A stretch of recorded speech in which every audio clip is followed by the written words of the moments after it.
जय हिंद दोस्तों। Welcome to channel. अपना IAS क्लासेस में आपका स्वागत है दोस्तों। जैसा कि आप लोग को पता है कि जो ISFR रिपोर्ट है ये आ चुकी है और इसके पहले हमने कराया था जो ISFR रिपोर्ट था 2021 वाला, वो कंप्लीट हो चुका था। ठीक है, तो ये मिसलेनियस वाले सेक्शंस में आता है ISFR रिपोर्ट। और ये आप देखेंगे कोई भी एग्ज़ाम हो इंडियाज़ में कंडक्ट हो रहे हों, जैसे कि बड़े लेवल पर आप देखेंगे तो UPSC और स्टेट PCS में, स्टेट PCS जैसे कि UP PCS हो गया, BPSC जैसे एग्ज़ाम हो गया BPSC, और आप देखेंगे MPSC हो गया। ये सारे एग्ज़ाम जो कंडक्ट होते हैं उसमें आप देखेंगे कि एक क्वेश्चन, कभी कभी दो क्वेश्चन तक पूछ देता है आयोग। तो आप देखेंगे सबसे इम्पोर्टेंट ये स्लाइड होने वाला है और आने वाले 10 मिनट में आप देखेंगे आपको बहुत ही आसानी से एक ट्रिक के माध्यम से मैं बता दूंगा और ये सारे डाटाज जो हैं आपको रट जाएंगे। ठीक है, तो चलिए स्टार्ट करते हैं। ओके, सबसे पहले हम देखेंगे दोस्तों कि ये जो ISFR रिपोर्ट है, इस रिपोर्ट के अकॉर्डिंग 2023 के अकॉर्डिंग 25.17% क्या है, 25.17% इंडियाज़ के एरिया का ये इतना फॉरेस्ट और ट्री कवर है। कितना? 25.17%। उसमें से देखेंगे जो फॉरेस्ट कवर है वो कितना है, 21.76% है। अब वहीं ट्री कवर की बात करें वो 3.41% है। ठीक है, 3.41% है। और this figure represent the marginal increase, और ये जो फिगर है ना मार्जिनल इंक्रीज है किस चीज़ का, फ्रॉम 21.71% एंड 2.91%। ठीक है, रेस्पेक्टिवली किससे, ये ISFR जो रिपोर्ट था 2021 से के कंपैरिजन में इतना मार्जिनल इंक्रीज है, ये ध्यान देने वाली बात है। ठीक है, वहीं हम हिंदी में बात कर लेते हैं। इसमें मैं हिंदी और इंग्लिश में दोनों में बताया हूँ ताकि आपको दोनों माध्यम में कोई दिक्कत ना हो। ठीक है, दोनों लोग यहाँ से देख सकते हैं। तो 2023 रिपोर्ट के अनुसार, जैसे कि पता है आप लोग को, जो भारत में क्षेत्र वन क्षेत्र है और वृक्षावरण है उसके अंतर्गत 25.17% आपके वन क्षेत्र और ट्री वृक्ष आवरण है। ठीक है, इसमें देखेंगे 21.76 भूमि पर वन और 3.41 पर पेड़ है। ठीक है, तो ये पेड़ और वन की बात करते हैं, ये कंप्लीट हो गया। और इसमें आप देखेंगे जैसा कि जो ISFR जो रिपोर्ट था 2021 में बताया गया था कि ये कितने 21.71% और 2.91% ये मामूली वृद्धि क्या दर्शाता है। ठीक है, ये मामूली एक जो वृद्धि है उसको दर्शाता है। और वहीं हम बात करेंगे नोट की, इसमें आप देख लीजिए, इसमें अगर एब्सोल्यूट टर्म में देखा जाए, अगर एब्सोल्यूट टर्म में देखा जाए कि कितना पूर्ण रूप से वृद्धि हुई है, तो ये आपका 1445 स्क्वायर किलोमीटर की वृद्धि देखने को मिलती है। ये आपका बहुत ही इंपॉर्टेंट पड़ जाता है। ठीक है, और नेशनल फॉरेस्ट पॉलिसी 1988 में जो आई थी, जो क्या करती है, ट्री कवर को, ग्रीन कवर इंडिया में है उसको गवर्न करती है। उसने कहा था कि जो 33% भारत के जोग्राफिकल एरिया में क्या होने चाहिए, फॉरेस्ट और ट्री कवर होने चाहिए, रिक्वायर्ड है, लेकिन उतने हैं नहीं। अभी हम लोगों ने ऊपर देखा था कितने, 25 point, let me see once, 25.17 है। ठीक है, 25.17% ही है, लेकिन रिक्वायर कितना चाहिए, 33% चाहिए, उतना है नहीं अभी। ठीक है, तो ये था आपका नेशनल फॉरेस्ट पॉलिसी 1988 के अंतर्गत जो चीज़ें रिक्वायर है वो मैंने बताया।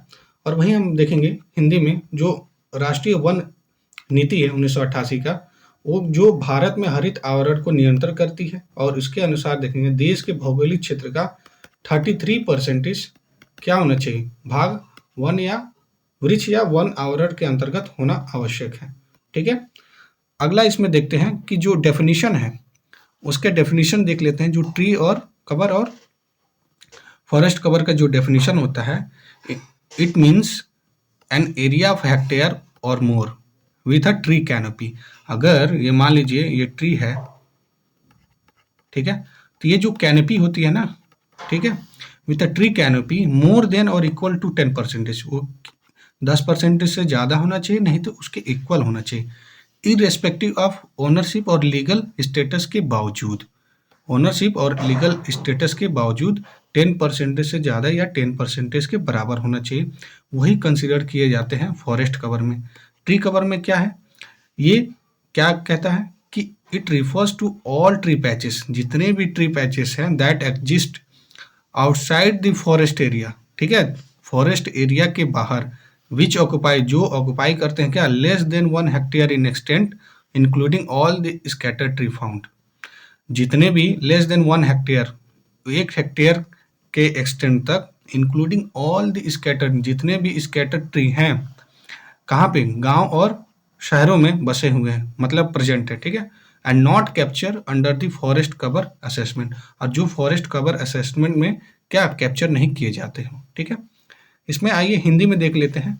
भारत में वन आवरण का अर्थ है 1 हेक्टेयर या उससे अधिक का क्षेत्र है जिसमें स्वामित्व और कानूनी स्थिति के बावजूद 10% से अधिक या उसके बराबर वृक्ष छत्रछाया हो, यही मैंने ऊपर बताया आपको, ठीक है। इसमें देखें वृक्ष आवरण से तात्पर्य ये है कि वृक्ष क्षेत्र से है जो वन क्षेत्र के बाहर मौजूद है, वन क्षेत्र के बाहर मौजूद है, जो ग्रामीण और शहरी प्रवेश में पाए जाने वाले सभी बिखरे हुए पेड़ों सहित 1 हेक्टेयर से कम क्षेत्र में फैले हुए हैं, 1 हेक्टेयर से कम क्षेत्र में फैले हुए हैं और वन आवरण मूल्यांकन के तहत ये शामिल नहीं किए गए हैं, ठीक है, उनको बोलते हैं वृक्ष आवरण, ठीक है। ये आपका हो गया, इसका स्क्रीनशॉट ले लीजिएगा जिससे आपको रिवीजन करने में आसानी होगी, ठीक है। अकॉर्डिंग टू द आईएसएफआर 2023 में देखेंगे, उसके अकॉर्डिंग वेस्टर्न घाट एरियाज का जो फॉरेस्ट कवर का जो लॉस्ट हुआ है, कितने 58.22 स्क्वायर किलोमीटर का लॉस्ट हुआ है पिछले 10 सालों में, यानी 1 डिकेड में, ठीक है, लास्ट 1 डिकेड। वहीं नोट करने वाली बात यह है दोस्तों कि जो while the cover of very dense forest increase, जो वेरी डेंस फॉरेस्ट है उसके कवर इंक्रीज हुए हैं और मॉडरेटली डेंस और ओपन फॉरेस्ट क्या हुए हैं, डिक्रीज हुए हैं। केवल इंक्रीज वेरी डेंस फॉरेस्ट में हुआ है, और जो वेरी डेंस फॉरेस्ट होते हैं वो कितने होते हैं, जिसमें फॉरेस्ट कवर कितना हो, 17% हो, उसको क्या बोलते हैं, वेरी डेंस बोलते हैं। अब वहीं हम बात करें मॉडरेटली डेंस वाले कितने होते हैं, 40 से 70% होना चाहिए, और ओपन फॉरेस्ट में 10 से 40% होना चाहिए, ठीक है। ये आपका था, ठीक है। वही हिंदी में देख लेते हैं, जो आईएसएफआर रिपोर्ट है 2023 के अनुसार पिछले दशक में पश्चिम घाट होता है, जो वेस्टर्न घाट होता है, उसके क्षेत्र में 58.2 वर्ग किलोमीटर वन क्षेत्र खो गया है, ठीक है।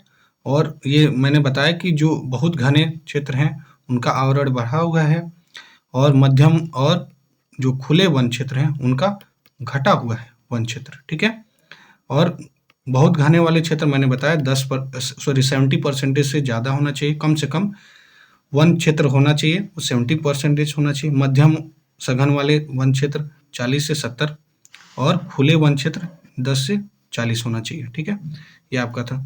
और वहीं आप देखेंगे एरिया वाइज, अगर हम बात करें एरिया वाइज कौन सा स्टेट सबसे ज़्यादा फॉरेस्ट कवर करता है, ये आपका इम्पोर्टेंट हो जाता है, ध्यान दीजिएगा।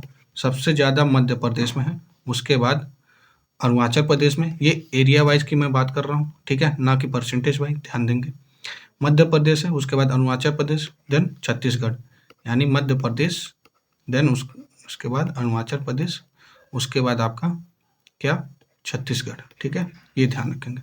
वहीं हम बात करें कि परसेंटेज वाइज जो फॉरेस्ट कवर है वो टोटल जियोग्राफिकल एरिया के कितना है, ये परसेंटेज वाइज सबसे ज़्यादा लक्षद्वीप में है, ठीक है, 91.33%, जो हाईएस्ट है ट्री फॉरेस्ट कवर, उसके बाद मिजोरम है, देन अंडमान एंड निकोबार है। तो याद रखेंगे लक्षद्वीप, देन मिजोरम, मिजोरम के बाद अंडमान एंड निकोबार, ठीक है, ये ध्यान रखेंगे, इंपॉर्टेंट हो जाता है आपको। क्वेश्चन मैक्सिमम टाइम आपको इसी स्लाइड से पूछे जाएंगे, ठीक है। वन क्षेत्र के अनुसार जैसे कि मैंने बताया आप लोग को, ये हिंदी में भी देख लेंगे, ठीक है। अगला आपका है मैक्सिमम इंक्रीज जो हुआ है, मैक्सिमम जो इंक्रीज हुआ है फॉरेस्ट और ट्री कवर में, सबसे ज़्यादा छत्तीसगढ़ में हुआ, उसके बाद उत्तर प्रदेश में, देन उड़ीसा और राजस्थान साथ में है। ठीक है, वो मैक्सिमम इंक्रीज की बात कर रहा है, ये ध्यान देने वाली बात है, ये आपका इंपॉर्टेंट हो जाता है। मैक्सिमम इंक्रीज फॉरेस्ट कवर में केवल, ठीक है, ये फॉरेस्ट और ट्री कवर दोनों है, ठीक है, देख रहे हैं ना, ये केवल फॉरेस्ट कवर है। ठीक है, तो इसमें मिजोरम है, फिर गुजरात है, फिर उड़ीसा है। ठीक है, ये ध्यान रखें, maximum increase forest cover Mizoram, Gujarat, Orissa.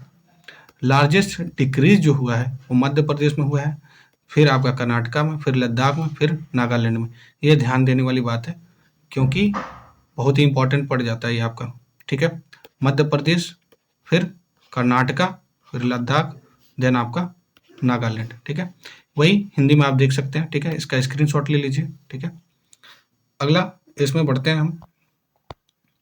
जो बताने वाला होगा आपको हिंदी में वो मैं बता दूंगा। ठीक है, आपको किसी भी प्रकार की लैंग्वेज बैरियर नहीं होगी। जो मैंग्रोव है, मैंग्रोव कवर आपका क्या होता है, इंडिया में मैंग्रोव कवर कितना है, 4991.68 स्क्वायर किलोमीटर है। ये डाटा याद रखेंगे। ठीक है, किलोमीटर स्क्वायर है, जो क्या करता है, रिप्रेजेंट करता है 0.15% होता है टोटल ज्योग्राफिकल एरिया का। 0.15 बहुत ही मिनिमम है। ठीक है, विच नेट डिक्रीज, जो डिक्रीज भी हुआ है आपके 2021 से, कितना 7.43 किलोमीटर स्क्वायर, ये आपका डिक्रीज भी हुआ है।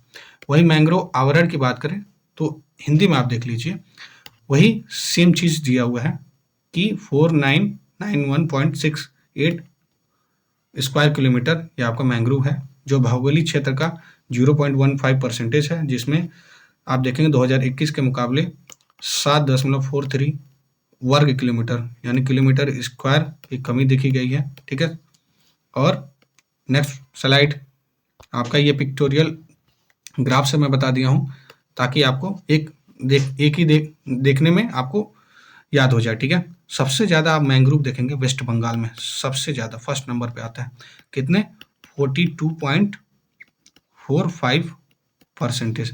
देन आफ्टर दैट गुजरात आता है, ये 23.32% है, ये आपका गुजरात है। ठीक है, गुजरात। उसके बाद आप देखेंगे गुजरात के बाद अंडमान एंड निकोबार आता है। ठीक है, थर्ड नंबर पे, और यहाँ पे जो मैंग्रोव कवर है 12.19% है। और उसके बाद अंडमान एंड निकोबार के बाद आप देखेंगे कौन सा, महाराष्ट्र है। ठीक है, ये थर्ड नंबर पे, फोर्थ नंबर पे आप देखेंगे कौन सा, महाराष्ट्र है, सॉरी आंध्र प्रदेश है, सॉरी फोर्थ नंबर पे आंध्र प्रदेश है, कितने 8.44%। ठीक है, ये देख रहे हैं ना, आंध्र प्रदेश ये सबसे ज़्यादा। उसके बाद फिफ्थ नंबर पे आपका कौन सा आ जाता है, ये आपके महाराष्ट्र आ जाता है, महाराष्ट्र में 6.31%। ठीक है, तो अगर आपको क्वेश्चन आएगा कि जो सबसे ज़्यादा मैंग्रोव कवर कहाँ पे है अकॉर्डिंग टू आईएसएफआर रिपोर्ट 2023 के अकॉर्डिंग, तो आपको बताना है, ये याद रख लीजिए। ठीक है, West Bengal, then after that Gujarat, Gujarat के बाद अंडमान एंड निकोबार, और आप अंडमान एंड निकोबार के बाद याद रखेंगे आंध्र प्रदेश। ठीक है, उसके बाद महाराष्ट्र है। आपको 4 तक बस याद रखना है। ठीक है, 4 तक याद रखना है। ठीक है, उड़ीसा में भी देख लीजिए 5.19% है, 6 नंबर पे आता है। ठीक है, ये आपको ध्यान रखना है, ये जरूरी स्लाइड है। ठीक है, नेक्स्ट हम बात करते हैं। नेक्स्ट जो फॉरेस्ट फायर है, जो फॉरेस्ट फायर है वो कहाँ पे सबसे ज़्यादा होता है अकॉर्डिंग टू आईएसएफआर रिपोर्ट 2023 के अकॉर्डिंग। तो फॉरेस्ट फायर है जहाँ पे खुद से आग लग जाता है, वो टॉप स्टेट कौन कौन से हैं आप देखेंगे, उत्तराखंड है, उसके बाद उड़ीसा है, फिर छत्तीसगढ़ है। उत्तराखंड में अभी हाल ही में आया था ना 1 साल पहले। ठीक है, और वहाँ पे एक गवर्नमेंट एक योजना भी चला रही है, उस योजना का नाम आप कमेंट बॉक्स में जरूर बताएंगे। ठीक है, कौन सी योजना है, वो उत्तराखंड के द्वारा, गवर्नमेंट के द्वारा चलाई जा रही है for reducing the forest fire. ठीक है, और ये ध्यान रखेंगे उत्तराखंड, फिर आपका उड़ीसा, फिर छत्तीसगढ़, यही आपका हिंदी में दिया हुआ है।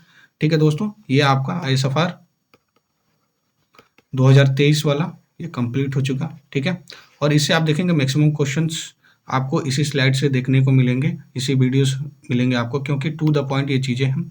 ठीक है दोस्तों, अगर आप चैनल पे नए हैं please subscribe to our channel. ठीक है, थैंक यू। जय हिंद।